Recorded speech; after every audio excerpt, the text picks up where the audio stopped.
खुलुमबाय बेयो बड'लेण्ड इंखं टेलिभिजन दिनै 6 जानुवारि 2023 शुक्रबार खालि सानसेनि बरादखौ नोंथांमोननि खाथियाव लाबोदों आं सदानन्द दैमारिया।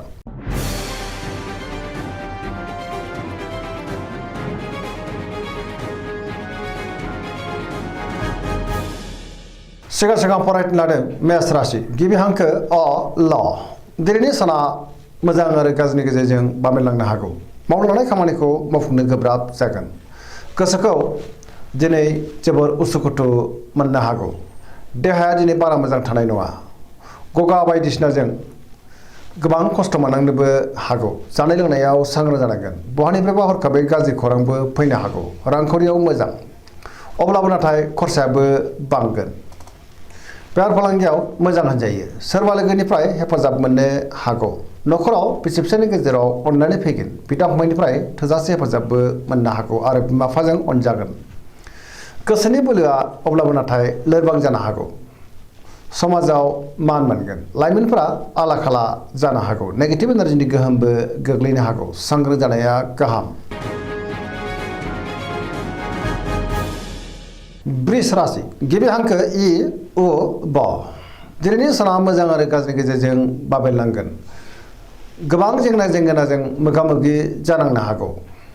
मोनफ्रोमबो बिथिङावनो नाङा फाङा जेंनायाव गोग्लैनांनो हागौ। गोसोखौ दिनै जोबोर गुलाय गुजाय मोनगोन। गोसोनि बोलोआबो लोरबां जानो हागौ। मावनो लानाय खामानिखौ मावफुंनो गोब्राब जागोन। अब्लाबो नाथाय समाजाव मान मोनगोन। रांखावरियाव मोजां होनजायो। बेफार फालांगियावबो मोजां होनजायो। गोबां मुंदांखा सुबुंजों दिनै लोगो मोनज्लायनोबो हागौ। न'खराव बिसि फिसायनि गेजेराव अननानै फैगोन। गुबुनजों मोजां सोमोन्दो लाखिनोबो हागोन। देहाया दिनै मोजाङै थागोन। अब्लाबो नाथाय जानाय लोंनायाव सांग्रां जानांगोन। सोरबा लोगोनिफ्राय हेफाजाब मोननोबो हागौ। गोसोनि साननायफ्रा अब्लाबो नाथाय देबार नांनोबो हागौ। नेगेटिभ एनार्जिनि गोहोम गोग्लैगोन। मिथुन राशि गिबि हांखो क स दिनैनि साना जोबोर मोजां। सिगांनि बबेबा जेंनाया दिनै सुस्रांजानो हागौ। सोरजोंबा बाख्नायजानो हागौ। पजिटिभ एनार्जिनि गोहोम गोग्लैनो हागौ। मोनफ्रोमबो बिथिङावनो जाफुंसारगोन। गियाननि आंखाल जानाय नङा। गोथों आरो गोग्गो साननो रोंगोन। गोसोखौ दिनै जोबोर गोजोननाय मोनगोन। लाइमोनफ्रा जोबोर खुसि जागोन। देहाया मोजाङैनो थागोन। रांखावरियाव जोबोर मोजां होनजायो। आयाबो बांगोन। बेफार फालांगियाव दिनै जोबोर मोजां मुलाम्फा मोननो हागौ। न'खराव बिसि फिसायनि गेजेराव अननानैबो फैगोन। समाजाव दिनै गोबां मान मोननो हागोन। गोसोनि बोलोआ बांगोन। मावनो लानाय खामानिखौ थि समावनो आरो गोरलैयैनो मावफुंनोबो हागोन। सोरबा लोगोनिफ्राय थोजासे अनसायनायबो मोनगोन। गुबुनजों मोजां सोमोन्दो लाखिनोबो रोंगोन। बहाबा थाङोब्ला दिनै जोबोर मोजां आरो मोजाङैनो हान्थिनोबो हागोन। लाइमोनफोरनि गोसोआ दिनै जोबोर रमान्टिक जागोन आरो गावबा गावनि गोसोनि साननायखौ फोरमायलायनोबो हागोन। कर्कट राशि गिबि हांखो ड ह दिनैनि साना जोबोर मोजां। पजिटिभ एनार्जिनि गोहोम गोग्लैगोन। माबा मोनसे मोजां खौरां मोननोबो हागौ। गुबुनजों मोजां सोमोन्दो लाखिनोबो रोंगोन। गोसोखौ दिनै जोबोर गोजोननाय मोनगोन। सोरबा लोगोजों बाख्नायजानानै दिनै जोबोर खुसि जानो हागौ। गोसोनि साननायफ्रा मोगथाङाव जाफुंगोन। गोसोआव पजिटिभ साननायबो फैगोन। मावनो लानाय खामानिखौ थि समावनो आरो गोरलैयैनो मावफुंनोबो हागोन। रांखावरियाव दिनै मोजां होनजायो। गोबां धोन आरजिनोबो हागोन। बेफार फालांगियाव दिनै जोबोर मोजां मुलाम्फा मोनगोन। न'खराव बिसि फिसायनि गेजेराव अननानै फैगोन। देहाया दिनै मोजाङै थागोन। गुबुननिफ्राय थोजासे हेफाजाब मोननोबो हागौ। समाजाव गोबां मान मोनगोन। फरायसाफ्रा दिनै फरायनायाव गोसो दुंखांगोन आरो मोजां फिथाइ मोनगोन। गुबुननि थाखाय गोबां मोजां खामानि मावनानै होनोबो हागोन आरो पजिटिभ साननो रोंगोन।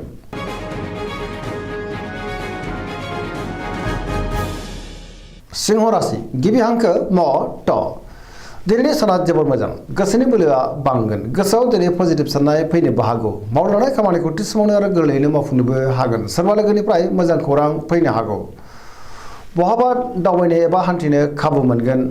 रांखावरियाव दिनै जोबोर मोजां होनजायो। मोननो गोनां धोनखौ मोननो हागोन। बेफार फालांगियाव दिनै जोबोर मोजां मुलाम्फा मोनगोन। गोसोनि साननायखौ गुबुननो फोरमायनोबो हागोन। न'खराव बिसि फिसायनि गेजेराव अननानै फैगोन। समाजाव मान मोननो हागौ। गुबुननि गोसोखौ गोरलैयैनो बोनो हानानै गोबां बिथिङावनो जाफुंसारनो हागौ। देहाया दिनै मोजाङैनो थागोन। बयजोंबो गोरोबनो रोंगोन। गोसोआ दिनै जोबोर रमान्टिकबो जागोन आरो लाइमोनफ्रा गावबा गावनि गोसोनि साननायखौ फोरमायलायनोबो हागोन। कन्या राशि गिबि हांखो फ ट दिनैनि साना जोबोर मोजां। गुबुननि थाखाय गोबां मोजां खामानि मावनानै होनोबो हागोन। गोसोआव दिनै पजिटिभ साननाय फैगोन। गोथों आरो गोग्गो साननो रोंगोन। गियाननि आंखाल जानाय नङा। सोरबा लोगोजों बाख्नाय जानो हागौ। रांखावरियाव मोजां। बेफार फालांगियावबो दिनै जोबोर मोजां मुलाम्फा मोनगोन। देहाया मोजाङै थागोन। न'खराव बयजोंबो मोजां सोमोन्दो थागोन। सोरजोंबा बाख्नाय जानानै गोसोखौ दिनै जोबोर गोजोननाय मोनगोन। पजिटिभ एनार्जिनि गोहोम गोग्लैनो हागौ। सेंग्रा सिख्लाफ्रा जोबोर रमान्टिक जागोन आरो गावबा गावनि गोसोनि साननायखौ फोरमायलायनोबो हागोन। धोरोमारि बिथिङावबो गोसो दुंखांनो हागौ।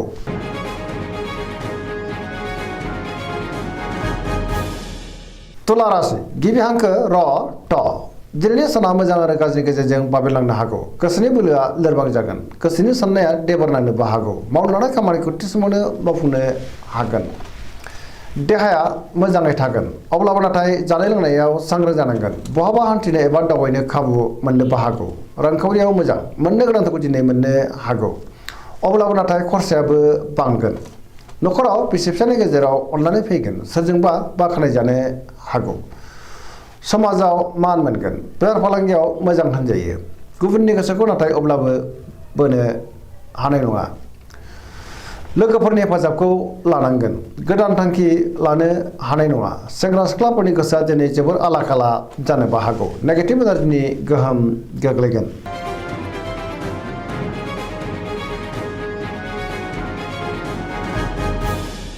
वृश्चिक राशि गिबि हांखो न स दिनैनि साना मोजां आरो गाज्रि गेजेरजों बाबेनलांनो हागौ। समाजाव लोगो लेवा बांगोन। गोबां मुंदांखा सुबुंजों लोगो मोनज्लायनो हागौ। अब्लाबो नाथाय नेगेटिभ एनार्जिनि गोहोम गोग्लैनो हागौ। सांग्रां जानांगोन। बहाबा हान्थिनो एबा दावबायनो खाबुबो मोननो हागौ। सोरबा गोजाम लोगोजों बहाबा लोगो मोनज्लायगोन। गोसोआव अब्लाबो नाथाय गोनो गोथो साननाय फैनो हागौ। नेगेटिभ सानगोन। मावनो लानाय खामानिखौ थि समावनो मावफुंनो हायोब्लाबो माबा नङा माबा मोनसे गोरोन्थिबो जालांनो हागौ। गुबुननिफ्राय हेफाजाब मोनगोन। गोसोनि साननायफ्रा देबर नांनो हागौ। गोसोनि बोलोआ लोरबां जागोन। समाजाव नाथाय मान मोननो हागोन। न'खराव अनलायनाय फैगोन। रांखावरियाव मोजां। मोननो गोनांखौ दिनै मोननो हागौ। अब्लाबो नाथाय खरसायाबो बांगोन। बेफार फालांगियाव मोजां होनजायो। देहाया मोजाङैनो थागोन। गुबुननिफ्राय थोजासे हेफाजाब मोननो हागौ। फरायसाफ्रा दिनै फरायनायाव गोसो दुंखांगोन आरो मोजां फिथाइ मोननोबो हागोन।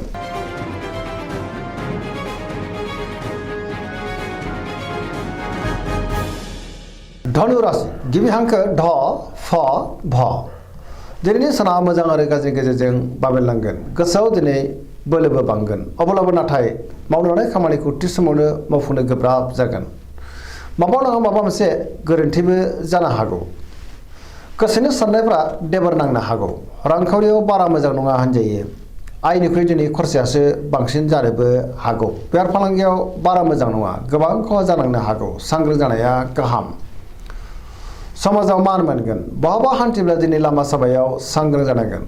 देहाया बारा मोजां थानाय नङा। गोबां रोखोमनि देहायारि जेंनाजों मोगा मोगि जानांनोबो हागौ। गगा बायदिसिनाजों खस्थ' मोननांनोबो हागौ।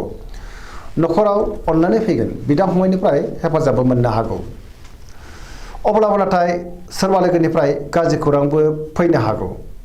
लाइमोनफोरनि गोसोआ दिनै जोबोर आला खालाबो जानो हागौ। सांग्रां जानाया गाहाम।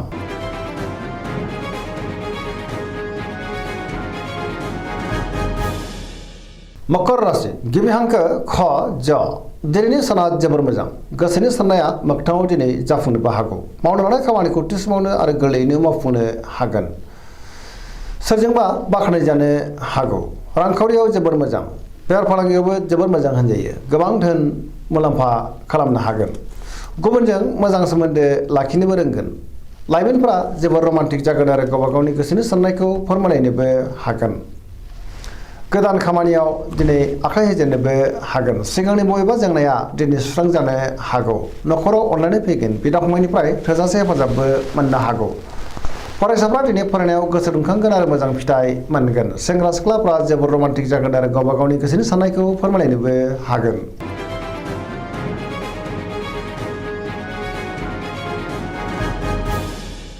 कुम्भ राशि गिबि हांखो ग स दिनैनि साना जोबोर मोजां गोसोखौ दिनै जोबोर गोजोननाय मोनगोन मावनो लानाय खामानिखौ थि समावनो आरो गोरलैयैनो मावफुंनोबो हागोन गुबुनजों मोजां सोमोन्दो लाखिनोबो रोंगोन बहानिफ्रायबा मोजां खौरां फैनोबो हागौ समाजाव मान मोनगोन गोबां मुंदांखा सुबुंजों दिनै लोगो मोनज्लायनोबो हागौ रांखावरियाव जोबोर मोजां होनजायो सोरबा लोगोनिफ्राय मोजां खौरां फैनोबो हागौ बेफार फालांगियाव दिनै जोबोर मोजां मुलाम्फा मोनगोन सोरबा लोगोनि हेफाजाबबो मोननो हागौ न'खराव अननानै फैगोन बिमा बिफानि अननाय आरोफोरखौ मोननो हागोन बहाबा दावबायनो एबा हान्थिनो खाबु मोननो हागौ आरो मोजाङैनो हान्थिनोबो हागोन पजिटिभ एनार्जिनि गोहोम गोग्लैगोन